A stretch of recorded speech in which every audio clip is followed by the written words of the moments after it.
Hello everyone and welcome back to another episode of the Sim Racing in Focus podcast, where we talk about sim racing as the name suggests. It's episode number 5 for the podcast.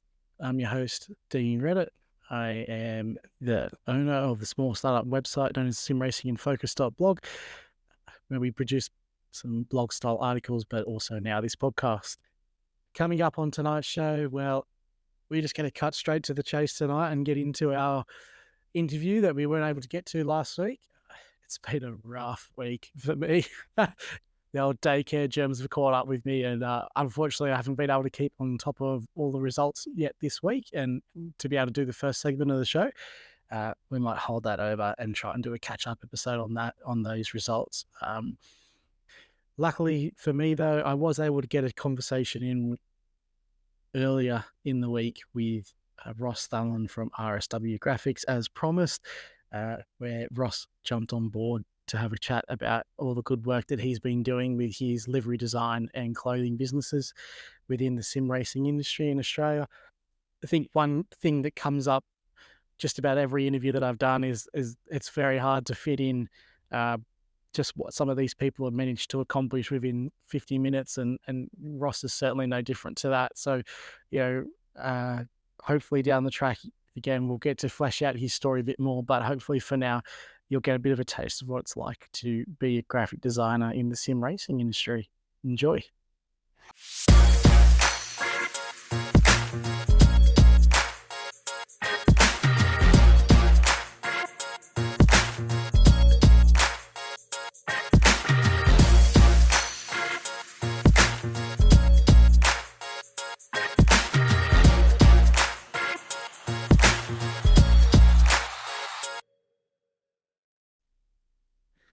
Okay, everyone, on tonight's episode of the Sim Racing in Focus podcast, we're going to be speaking with Ross Thallon from RSW Graphics and Turn In Race Apparel.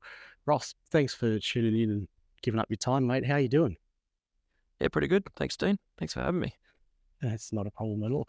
Mate, you've come up on our show a few times already, working with a few of the guys that we've got a chance to speak to. So, early doors, we probably knew that you were going to be someone that we wanted to have a chance to come and talk to about some of the interesting things that you're up to in regards to iRacing and sim racing, and mate, you've had a good, I don't know, what would it be now, maybe 3 or 4 years since you started RSW Graphics?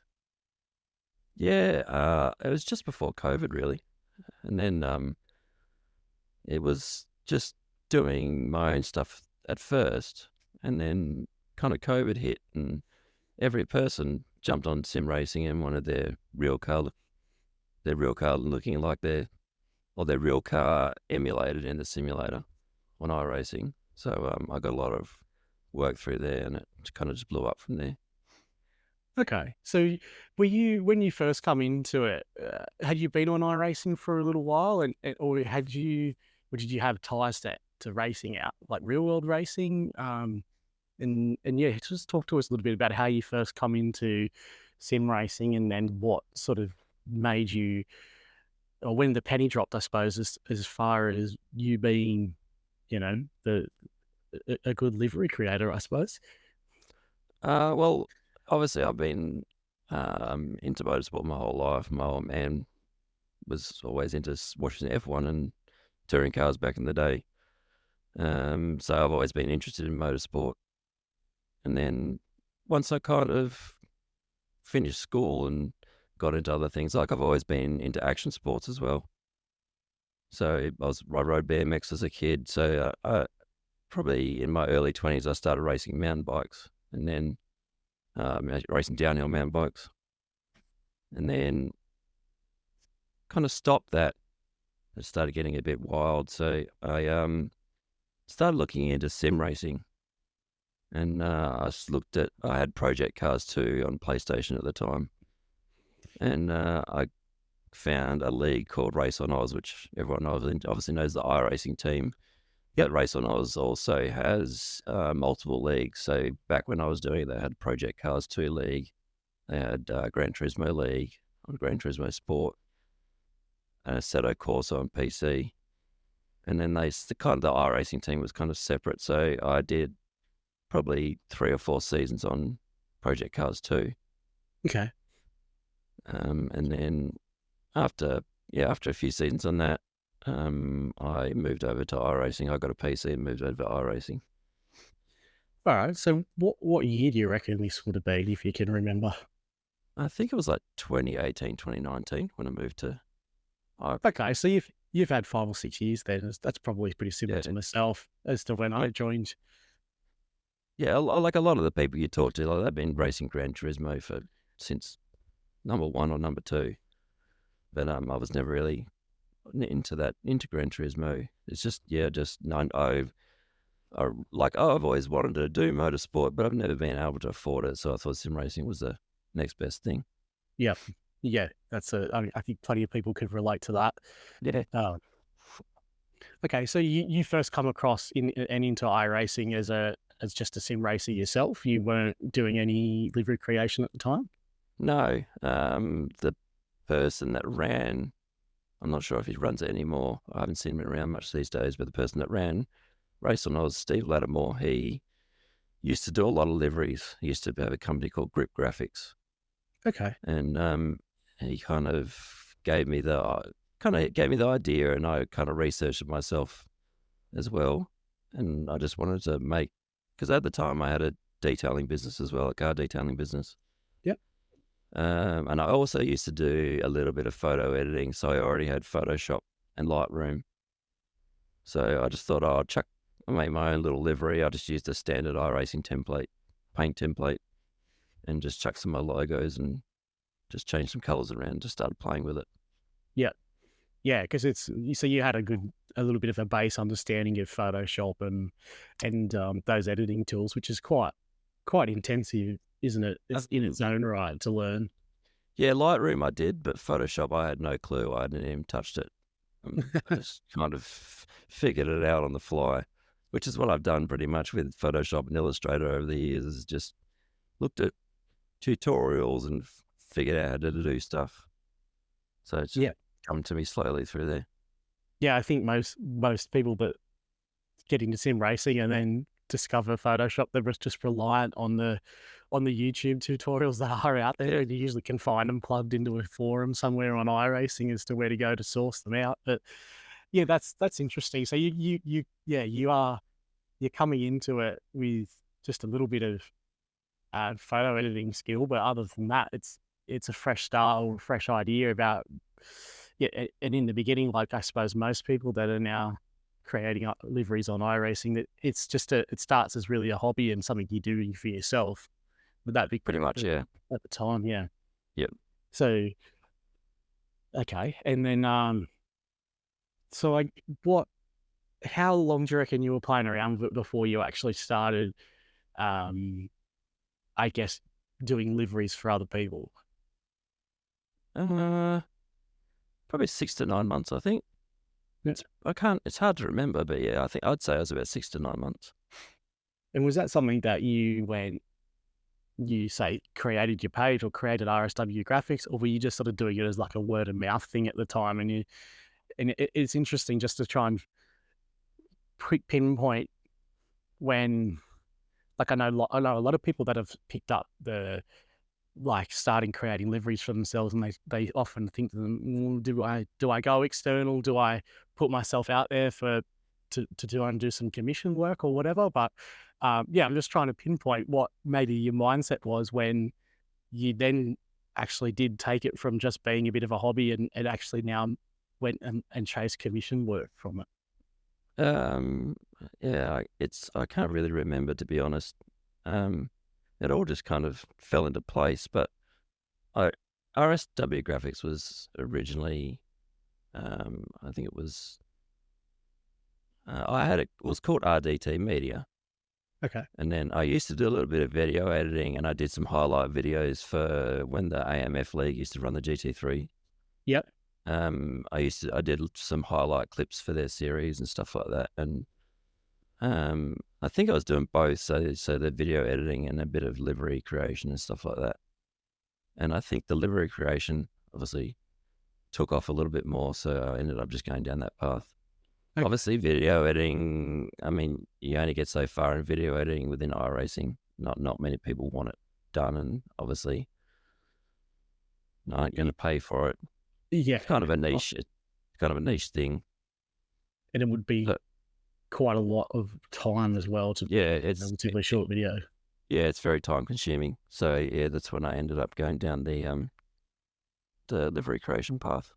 Yeah. And had you had much interest in your stuff at that time? Like, were you fielding, say, maybe 5, 10, something like that, requests from people, and then that's what gave you the confidence to sort of say, okay, maybe now I can actually put myself out there?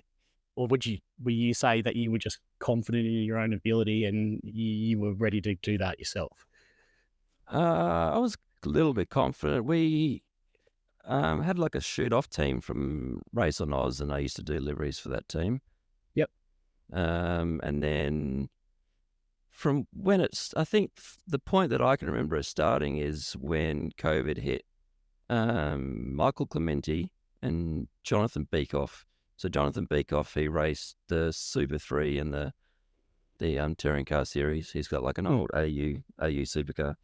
Okay. And Michael Clementi was racing TCR at the time, and he had a Worth Honda Civic TCR.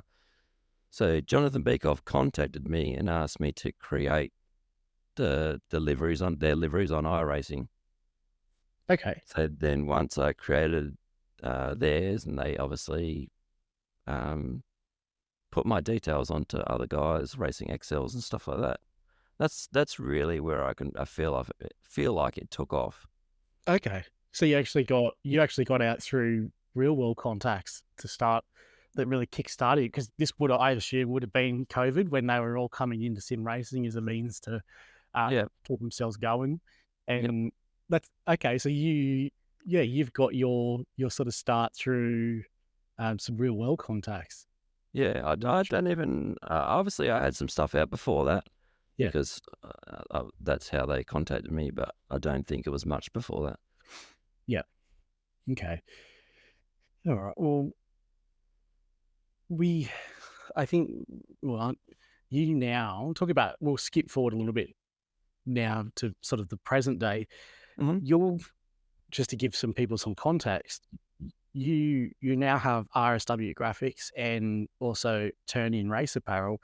And am I right in saying that now that is your sole profession? Like, were you at this time before, you mentioned before, you had a detailing business, so you're working 9 to 5 or whatever it may be, and then you're coming and doing this as the extras on the side. But is that right? We're now in a situation where you're doing this as your job, essentially.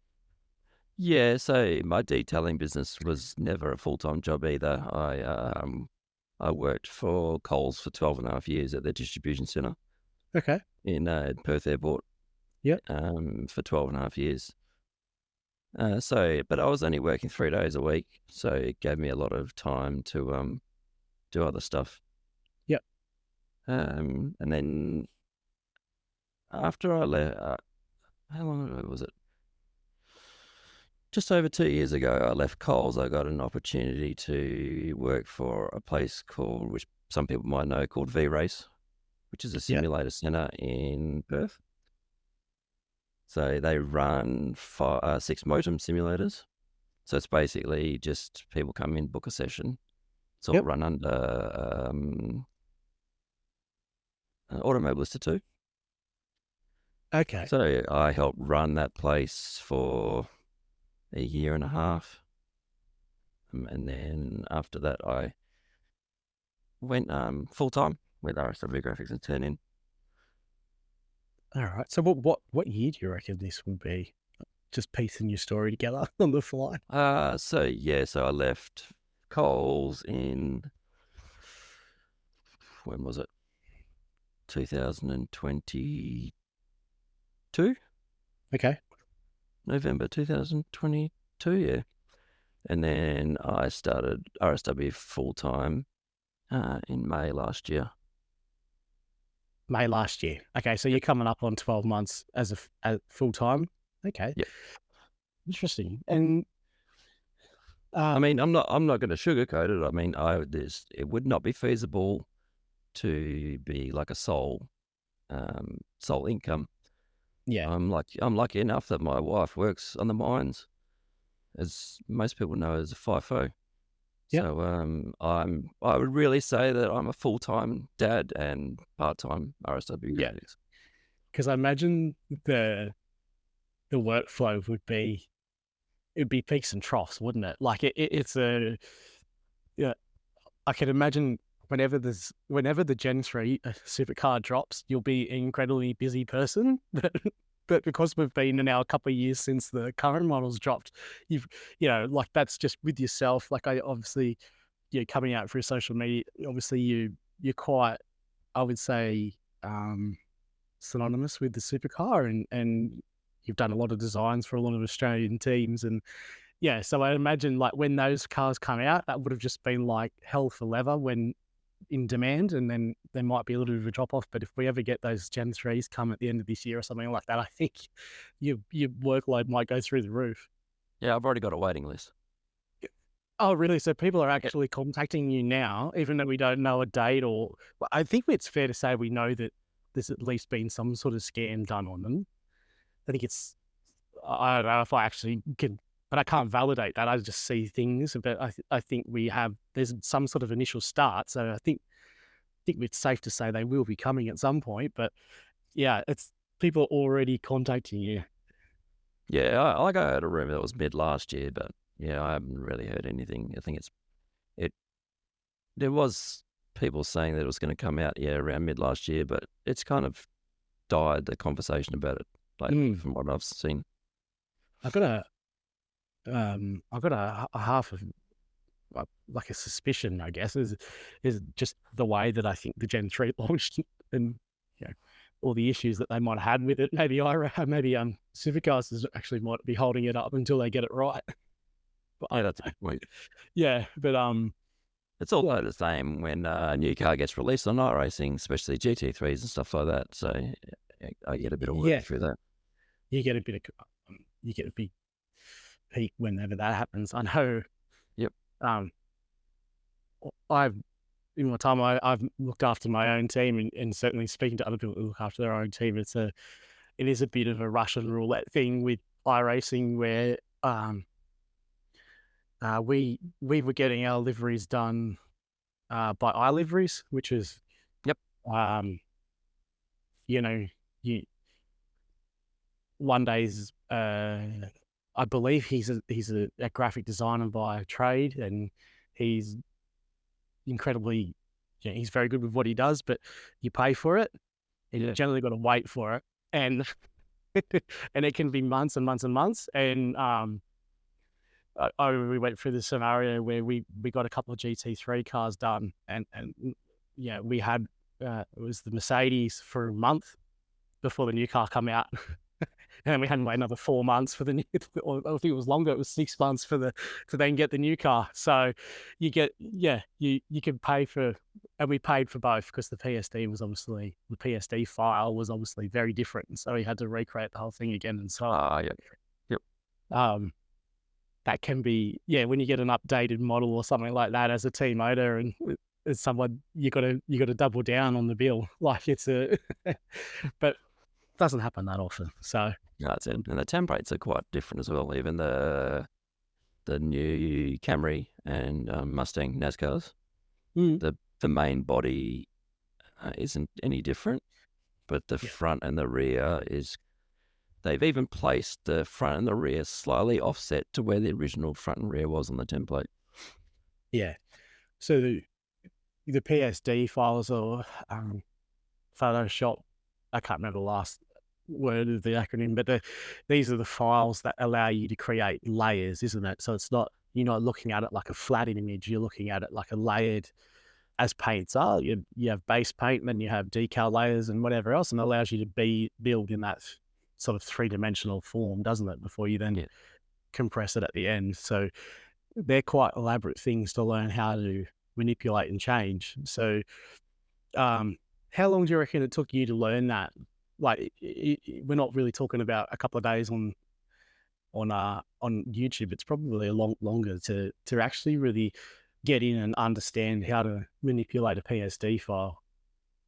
Yeah, it probably took me a few months to Yep. learn the basics, and then it's just kind of learning different tips and tricks to make it faster over the years. Yes, that like it's a good point because it's not, well, obviously no two liveries are the same, but there is repeatable steps in there that can help you. Yeah, it's understanding how to that PSD file and what you need to change and what you can sort of carry over into the next livery that helps you with the process. Because it's, I know I've spent myself time trying to teach myself how to do it. And I can just get lost at, when I click on a layer, why it's not doing what I'm asking it to do and adding it. Like it just gets, it's so hard to explain in words, but how complex it actually can be. And I know I go when I've typically done my paints in the past I've always basically gone to someone like yourself, and I've always tried to get the PSD file back, mainly in the part because I want to see what they've done to it so I can actually try to teach myself Oh, okay. the Fair enough. complex nature of it all, because it just doesn't resonate with me very well. But yeah, yeah, they're just a very difficult thing sometimes, and obviously the more detail you put into them, the bigger they get. Yeah, that's it. Yeah, sometimes you can get like hundreds of layers on one Yeah, livery. and then you've also got the aspect of um uh the metallic layer and the matte layer now as well. Yep, that's it. And Yeah, the gloss layer. yep, and the gloss layer. So that, yeah, I'm sure if I did invested the time that I'm sure you did at the beginning, I could get there, but it's a confusing thing for me. It is. So When I first opened like a sprint car template, yeah, I went, "What the hell is this?" mm, And I couldn't work out what was what. But slowly, I just kind of worked at it and played around and figured out what part of the template was what part of the car. yeah, Especially like GT3s. GT3s have tiny little sections of the car spread all over the place, and you've kind of just got to play around, like color in a bit, save it, have a look at the model on iRacing, and just keep playing around and figure out what bit's what. Sometimes it is a bit, especially when a new GT3 car comes out, you got to just kind of play around and figure out yeah, what part's what. because they got so many winglets and air intakes, and the two you could have they're coupes, but like you can have say a side door and a rear fender not line up because of how flared they all are. And yep, you can't get, if you're running say a logo down the side, you can't get it to line up across two panels. Yeah, I've done a lot of that, putting a half a logo on one panel and half another logo on another panel. Yep, trying to get it to line up. So what do you when you get someone that sort of reaches out, and you want to, well, not everyone who reaches out gets their paint started the next day, but whenever you do get around to starting it, most paints on average, are they taking you days, week? Like how long would it dissolve from, if I come to you and said, um, here's 3 colors that I want my car painted in, Yep. go for it. And when you start that project, like, how long does it take roughly for you now, as someone that's been doing it now for a few years, and maybe what that was like at the start, whether you were just as efficient at the start or whether it took you longer? It took me a lot longer at the start. At the moment, it would probably take me, if I don't get a block and keep changing it about 3 or 4 times, it takes me about 3 to 4 hours. Okay, so that's to come up with a For a design complete. as well, or would you have a design in mind? Sometimes I have a design in mind. Sometimes I have to come up with one. A lot of the times I'll just do some research on what liveries that car has and get some ideas. Yeah, so look for inspiration. Yeah, look for inspiration Yep. and then go from there, really. Yeah. Okay. So that's, I'm not. yeah. So I'm you are, not one. I'm not one to copy. I don't like copying people. A lot of people send me an image of a livery they like, and I go, I want this with my logos on it. But I don't like doing that. I don't like copying other people's work. yeah. And I imagine when you get to, I can understand a lot of people um, want a very specific thing, but I tend to look at it like if I'm coming to a designer or paying a designer, part of that fee is to get a unique design. Like, Yeah, that's it. so, yeah, that's that's um that's how I feel about it. But yeah, there's a lot of people out there that really want something specific. So, uh, but imagine you yourself want to probably have the trust from your client or whatever your customer client to go and create something out of your own draw of creativity, I suppose. Yeah. Um, yeah, I remember Sean McNamara saying on the first podcast that he doesn't give me much creativity to do stuff because he Yeah. usually sends me a livery of another car and says, I want this. And you have to talk him around. Yeah, pretty much. Yeah, it can take a long time to actually appreciate it as well. Like, so, it, you know, for example,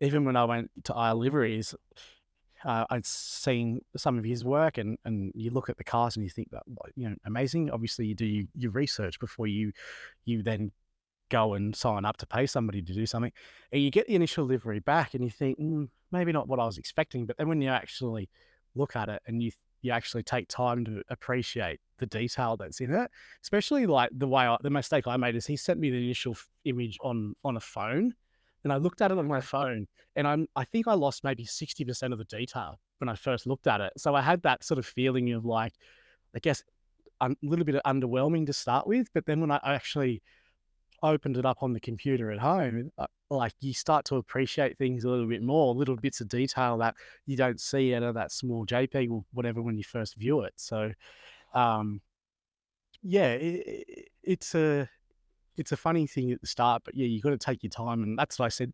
Now, whenever I've done things with him, I always say I'll get back to you in 24 hours because I know not to jump to any sort of conclusions and actually take the time to appreciate it. So, yeah. Yeah, I get that every now and then.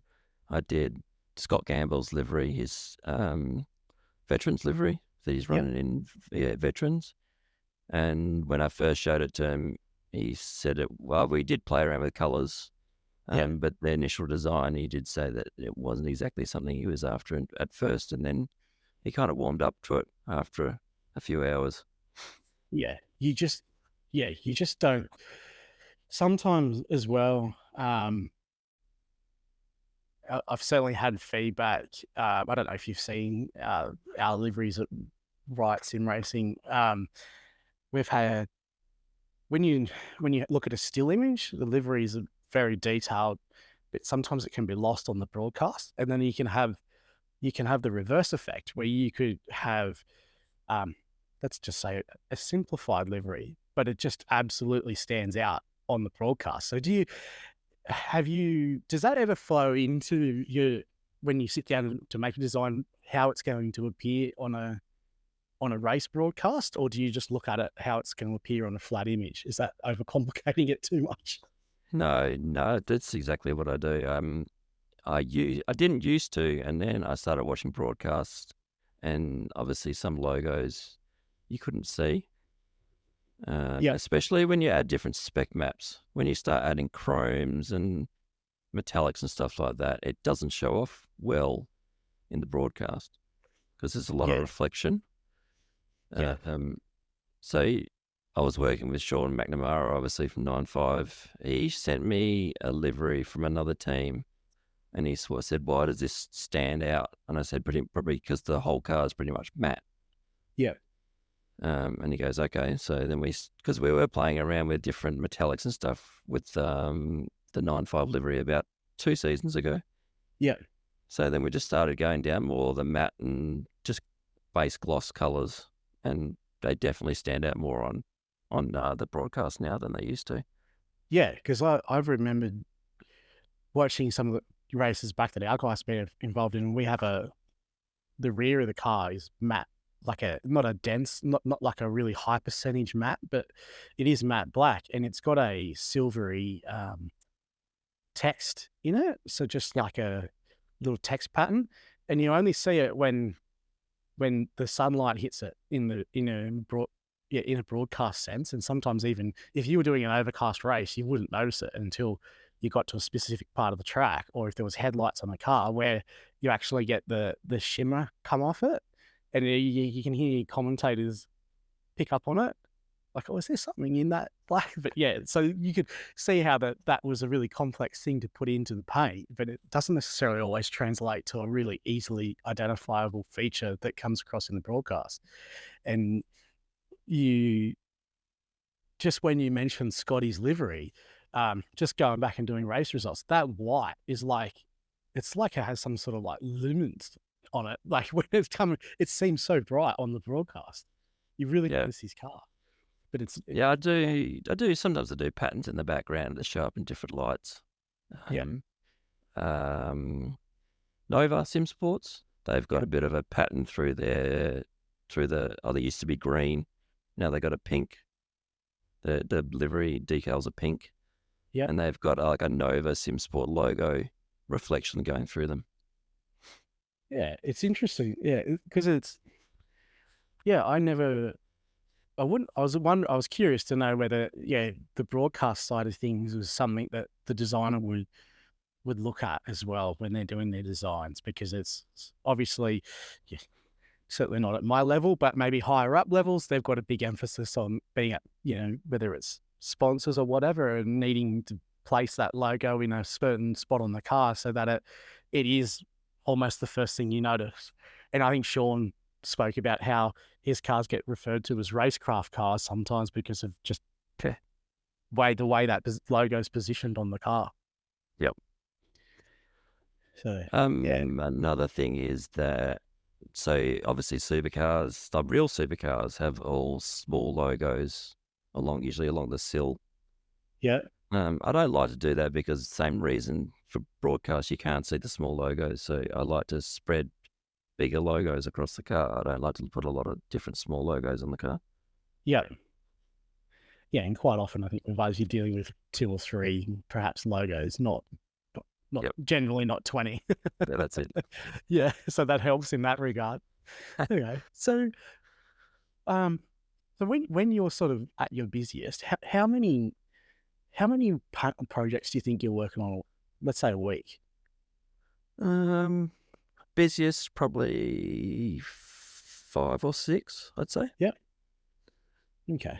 And that could be new liveries or transferring previous done liveries onto another car, stuff like that. Yeah. Okay. So, yeah, because it's you saying before, you get 3 to 4 hours, or let's say 5 or 6 hours to potentially knock one out. So if you were bookended, you could potentially get through 2 a day, or perhaps. Would that be it? Yeah. Yeah. So 2 for complete liveries, I could probably do in a day, maybe 1.5. Obviously. Yeah. School finishes at 3 o'clock, so I've got to go down and pick up my son.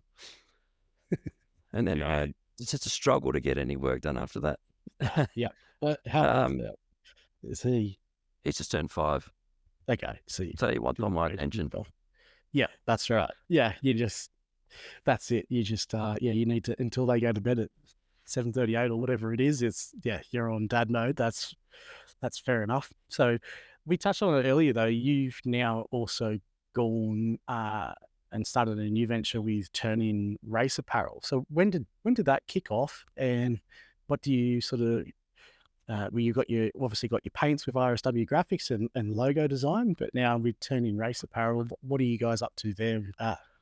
So Turn In was supposed to be initially just a clothing brand, because I thought there's not an actual clothing brand identified with sim racing. Mm-hmm. So I thought in my grand idea that I'll make a clothing brand for sim racing, and then everyone will love it and everyone will buy it. And then reality hit. when I launched it, and I got about 2 orders. Yeah. So I started doing the custom apparel stuff as well with before that through RSW graphics, and then I thought I'd move all the apparel, everything apparel to do with RSW graphics over to Turn-In, and it will be more of a, I'll sell the clothing brand and I'll do custom apparel as well under Turn-In. So that's where it kind of eventuated up until recently. Okay. And so, okay, so is this the point? Is there something changing with this now, or is it still going out as Turn-In Race Apparel? So obviously, with 2 businesses, I have to run 2 social pages. Yeah. And it becomes too hard just to kind of control, to run 2 social pages, 2 Instagram pages, 2 Facebook pages. I had 2 TikTok pages as well, which I never really wanted to do, but I thought it might be extra advertising, which I've taken them down now. So everything now will be going back under RSW graphics, all my apparel, everything, and then Turn-In will go back as just a standalone clothing brand. Okay. But will be advertised under RSW graphics will be sold under RSW graphics website and be advertised under the RSW graphics socials. Okay. Just to So simplify things a little bit easier. yeah. So people will be able to sort of get it all from the one place. Yeah. Moving forward. And it's changed to Turn-In Racing now. The brand's Turn-In Racing now. Yeah. Just to kind of simplify it. How have things been going with the clothing brand, sort of with the real world side of it? Like, is there things like teams coming in or races coming in that you're getting a bit of work from? Yep, I get both real life and sim racing teams come in. It's very hit and miss. I'll get like a whole bunch of orders, which is good. Because everything, I like all my stuff is ordered third party, and then I print at home. Okay, so you're printing it yourself. You're not getting someone to do that. No, so Okay. yeah, and then I'd try and do a bulk order because obviously they charge shipping. So if you're just doing a bit here and a bit there, it's not really affordable with shipping. So especially to the south coast of WA. Yes. Yeah, coming out of WA is an interesting challenge in its own right, isn't it? But you can say that there is quite a good sort of nucleus of sim races over there in WA, where I'm sure you're getting a lot of repeat clients from. You're not there is, distribute to the East Coast all the time. Yeah, there's a lot. Well, yeah, when I was obviously in Perth up until 4 weeks ago, and I've just moved down to the south coast of WA in a town called Albany. Yeah. So yeah, it was easy. People would come around and grab their stuff. I work with a few friends of mine that race real cars at Wanneroo Raceway. And then they put my details to other guys that race. So I got a little bit of work through there. I've worked with probably most of the top teams to do apparel for in Australian sim racing. Yeah. The only probably top teams I can think of that I haven't done stuff for is TTR and Altus. Yep. Okay. Oh, and Evolution. Evolution, but I've done a little bit with Brendan O'Brien for the Logitech E Series, Pro Series. Yep. So I did some shirts for the broadcasters for that series. Oh, nice. Yeah, it's good. It's nice when you hear about, Sean was saying, like, when you keep it in the community, like you're hearing about people sort of networking and using each other, which is, like I mentioned before, I've gone overseas to get my liveries done in the past, so I've not been a great exponent of that myself, where I've not looked towards. Well, to be fair, at the time, I actually wasn't even really aware of RSW graphics, and I knew there was a couple of Australian painters, but they were sort of in and out whether they were doing it regularly or not. So it really depended on whether you caught them, say, in between studies or in between jobs or whatever, that they'd actually do something for you. So, but yeah, it is nice to hear that all these guys, which, Brendan O'Brien and Logitech and certainly Sean at 905 and everyone, they're sort of uh, guys that are investing a lot of time in the sim racing. So they're using you, which is good to hear. Okay, well, with so you, I don't know how much you can talk about this, but like you've recently just gone over to sim wrap market, which I might allow you the opportunity to explain what that is um, and how that sort of come about and how that's sort of working for you as well. Yeah, so I was toying with the idea of doing that type of thing myself for the Mhm. Australian sim racing market and releasing like templates, pre-made templates. But obviously, I only have so much time of the day, so I contacted Cameron, the guy that owns SimRat Market, and asked if he's interested in me selling his liveries on there. My liveries on there, sorry. Yeah. And so what? So if you could, what talk about what sim wrap market actually is and how it differs from what you do as a custom designer. So yeah, SimRat Market is a place where people can buy pre-made iRacing, like custom pre-made iRacing templates, just base templates, and then they can manipulate shapes, change colors, and add their own logos. So it just takes the. So obviously, for me, sometimes I get a bit of a mental block, creator's block. Yep. And then if it's for people that have a creator's block or people that don't want to create their base designs and want like a nicer looking livery than the standard ones that come with iRacing. Yeah. Add their own logos and stuff like that. Yeah, because they can be quite basic, those ones that from iRacing, and obviously limited in terms of what you can add to them. But Yep. I've always looked at it was an interesting idea when I first seen it, but it is like I guess it would suit someone like I guess some people that were like decided that okay, we're going to start our own team. You've got nothing, no sponsors. You got the ability to go out and for a fraction of the cost buy up a couple of liveries that are going to go on the car, and you can just add whatever logos or team branding to it. It's like a good starting point, isn't it? Where you're going to get half decent liveries at low cost before you might look at down the track when you're established, looking at moving and paying a more premium to get a more custom design for your car. Yeah, that's right. So Kyle Ridley from not Kyle Ridley, Kyle, got his last name now. Kyle from Whirling Paints. Kyle Stevens, that's it. Yeah. I talked to him quite a bit. I've talked to him quite a bit over the years. WA person. No, he's from South Australia.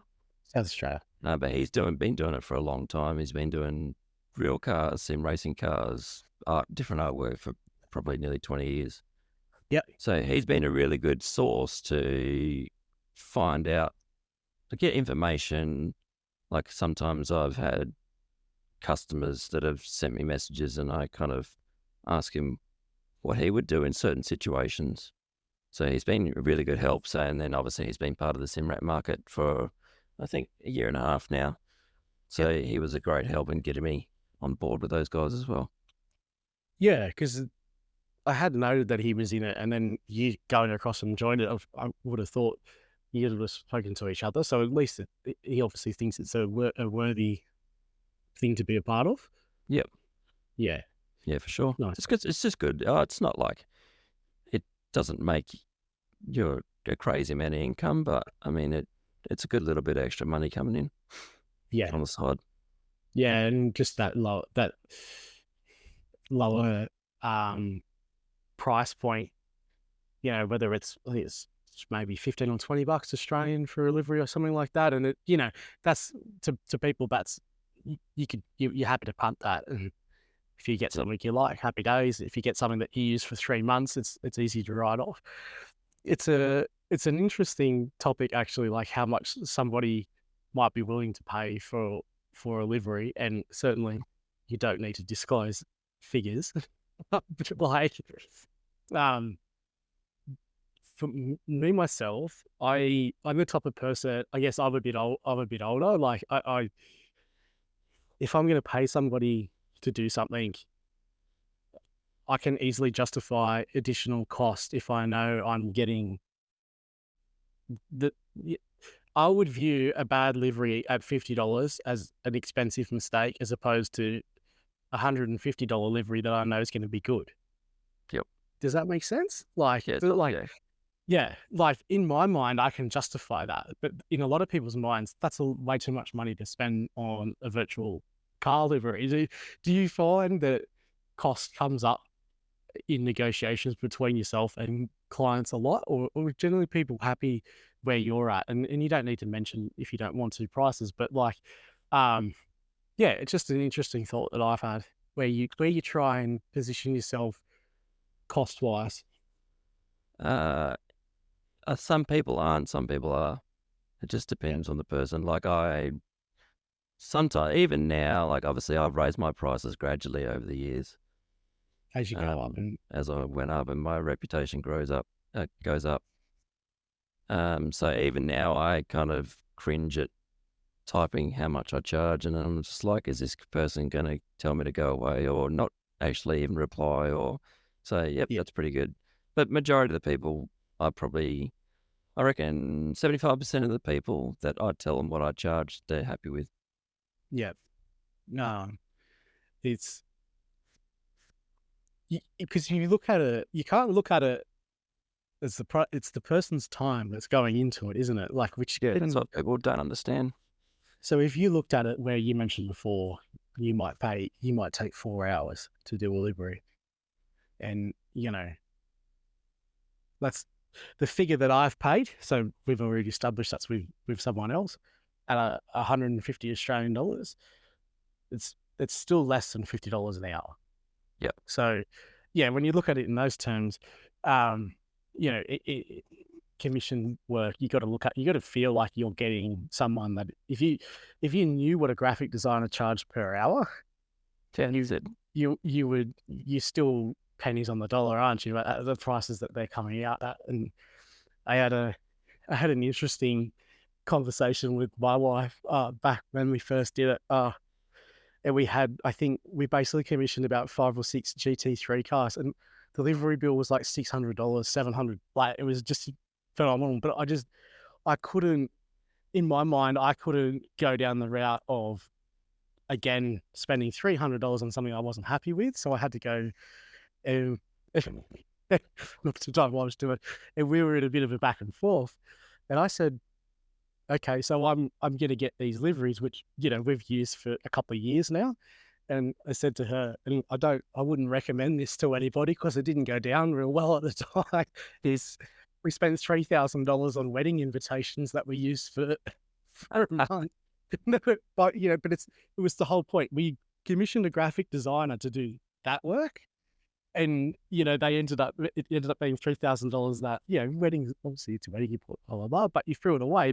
And I was just trying to establish the point that I'm spending this amount of money, which is nowhere near that, and it's going to be something that you use for, it's been years now and still going. So it's just an interesting way to look at things. You pay 50% extra because it's got the word wedding in it. Yeah. So yeah, it didn't go down well, but it might help people understand how, at least I quantify what value is. But yeah, that's the thing is that people are happy to spend $10,000-$15,000 on a rig, but don't want to pay $50 for a livery. That you want to, yeah, that's right. And it's all how you you look at it, I suppose. So, well, that's all well and good. That's all interesting. And look, I don't have a whole lot more for you, and we've been going now for just over 45. But is there anything else on the horizon coming up that you're wanting people to look out for?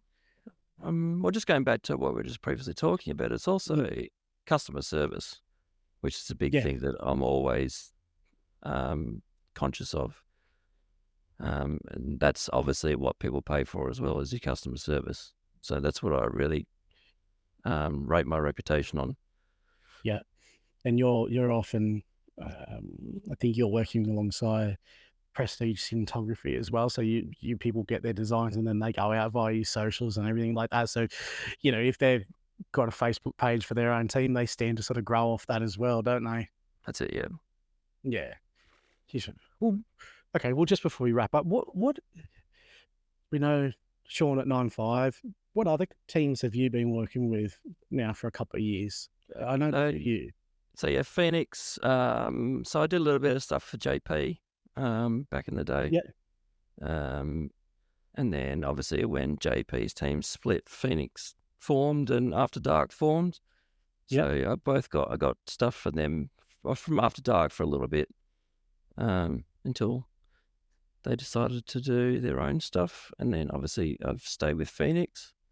yeah, I was working with Chris from Virtual Motorsport Mentor for a little bit, but yeah, he's finished up sim racing now. So they've formed a team called Valve Motorsport or Valve Sim Sport now.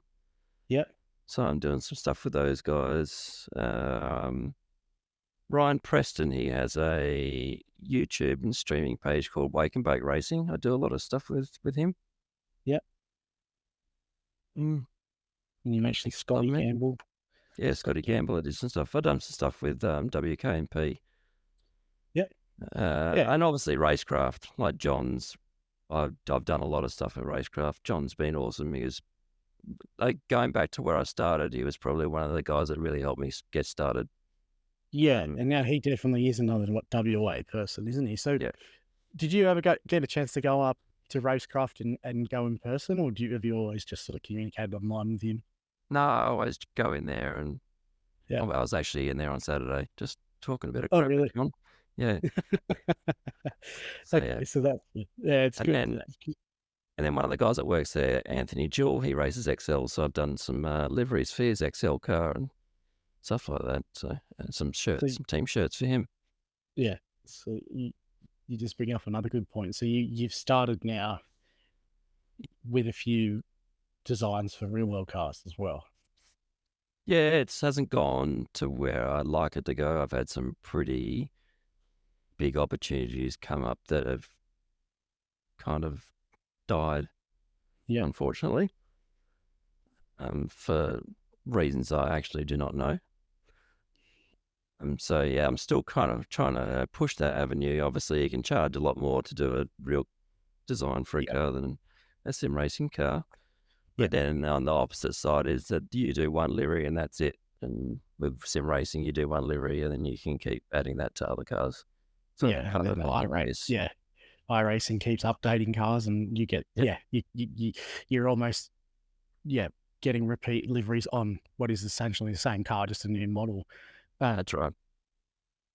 it's a I can imagine it would be hitting, especially if you're looking around that XL level. Like teams would come and go just depending on what money was available, wouldn't it? Like it's so volatile.